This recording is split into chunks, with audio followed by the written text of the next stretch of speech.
کہ ہم عاملوں کے پاس دوڑ دوڑ کے جاتے ہیں، جی کاروبار بند ہو گیا، کسی نے بندش کر دی۔ یہ جو عامل ہیں جب ان کے پاس جاتے ہیں، خاوند اور بیوی دونوں جاتے ہیں، تو عامل کہتا ہے کہ آپ کے اوپر کسی نے عمل کر دیا ہے، اور لگتا ہے کہ آپ کی بہن نے کر دیا ہے۔ بیوی فوراً کہتی میں کہتی نہیں تھی آپ کو، ہمارے اوپر کسی نے کچھ کر دیا، تو وہ اور پختہ ہو جاتی ہے۔ وہ جو بیٹھے ہوتے ہیں جاہل عامل، ان کی جو گاڑیاں ہیں وہ آپ کی وجہ سے چلتی ہیں۔ وہ بیٹھے ہوتے ہیں بھائی کب کوئی مرغا پھنسے اور ہماری زندگی کی گاڑی چلے۔ آپ کی گاڑی وہ کیسے چلائے گا؟ امام حسن بصری رحمۃ اللہ تعالیٰ علیہ کی بارگاہ میں ایک شخص آیا، اس نے آ کر کہا کہ حضور میری اولاد نہیں ہے، دعا کریں یا کوئی مجھے وظیفہ بتائیں کہ جس سے اللہ مجھے اولاد کی دولت عطا فرمائے۔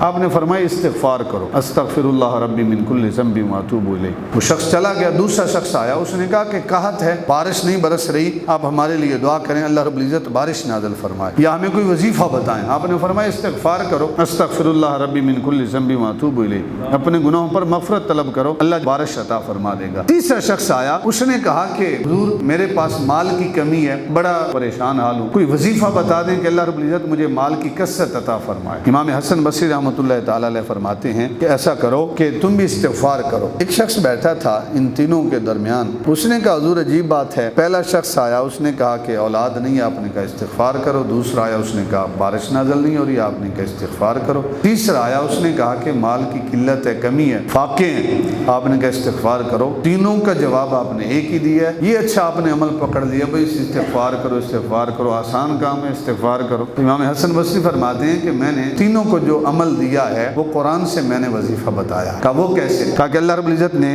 ارشاد فرمایا فَقُلْتُ اسْتَغْفِرُوا رَبَّكُمْ إِنَّهُ كَانَ غَفَّارًا، سورہ نوح۔ فرمایا کہ اللہ کے سامنے استغفار کرو جو گناہوں کو معاف کرنے والا ہے، بخشنے والا ہے، اور ساتھ ارشاد فرمایا اگر استغفار کرو گے يُرْسِلِ السَّمَاءَ عَلَيْكُمْ مِدْرَارًا، اللہ رب العزت کے سامنے اگر استغفار کرو گے تو وہ آسمان سے تمہارے اوپر بارش نازل فرمائے گا۔ کہا جو قحط کا پریشانی لے کے آیا تھا اس کا حل بھی قرآن میں ہے کہ استغفار کرے اللہ آسمان سے بارش نازل فرمائے گا۔ فرمایا وَيُمْدِدْكُمْ بِأَمْوَالٍ، اور وہ مال کے اندر اضافہ فرمائے گا۔ جس نے مال کی کمی کا رونا رویا تھا وہ بھی استغفار کرے اللہ مال کے اندر اضافہ فرمائے گا۔ وَبَنِينَ، اور فرمایا جس کے پاس بیٹے نہیں ہیں، اولاد کی نعمت سے محروم ہے، وہ بھی استغفار کرے اللہ تعالیٰ اسے بیٹوں کی دولت سے نوازے گا۔ اور پھر فرمایا وَيَجْعَلْ لَكُمْ جَنَّاتٍ، اور اللہ رب العزت تمہارے لیے باغوں کے پھل عطا فرمائے گا۔ وَيَجْعَلْ لَكُمْ أَنْهَارًا، اور تمہارے لیے زمین سے پانی کے چشمے جاری کر دے گا۔ کب؟ جب تم رب سے استغفار طلب کرو گے۔ تو جتنے بھی جس کے گناہ ہیں کوشش کریں کہ اپنے گناہوں پر رب سے مغفرت طلب کریں،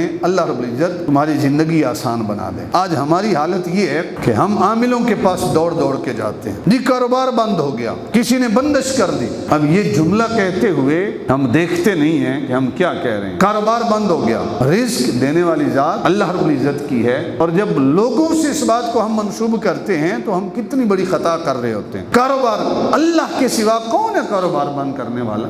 رشتوں کی بندش ہو گئی، یہ ہو گئی، وہ ہو گئی۔ یہ جو عامل ہیں جب ان کے پاس جاتے ہیں، خاوند اور بیوی دونوں جاتے ہیں، تو عامل کہتا ہے کہ آپ کے اوپر کسی نے عمل کر دیا ہے، اور لگتا ہے کہ آپ کی بہن نے کر دیا ہے۔ بیوی فوراً کہتی میں کہتی نہیں تھی آپ کو، ہمارے اوپر کسی نے کچھ کر دیا، تو وہ اور پختہ ہو جاتی ہے بھئی یقیناً ہمارے اوپر تو کسی نے کچھ کر دیا ہے۔ وہ جو بیٹھے ہوتے ہیں جاہل عامل، ان کی جو گاڑیاں ہیں وہ آپ کی وجہ سے چلتی ہیں۔ وہ بیٹھے ہوتے ہیں بھئی کب کوئی مرغا پھنسے اور ہماری زندگی کی گاڑی چلے۔ آپ کی گاڑی وہ کیسے چلائے گا جبکہ اپنی گاڑی کے لیے وہ آپ کا محتاج ہے؟ اس لیے ان کے پاس نہ جائیں، اللہ اور اس کے رسول کا دامن مضبوطی سے تھام لیں، استغفار کریں، گھر میں بیٹھ کے استغفار کریں، کسی عامل کے پاس جانے کی ضرورت ہی نہیں رہے گی۔ اگر گناہ ہیں، ضروری نہیں ہے کہ گناہ ہیں پھر استغفار کریں، گناہوں کے بغیر بھی استغفار کریں گے تو اللہ رب العزت نعمتوں کی فراوانی عطا فرمائے گا۔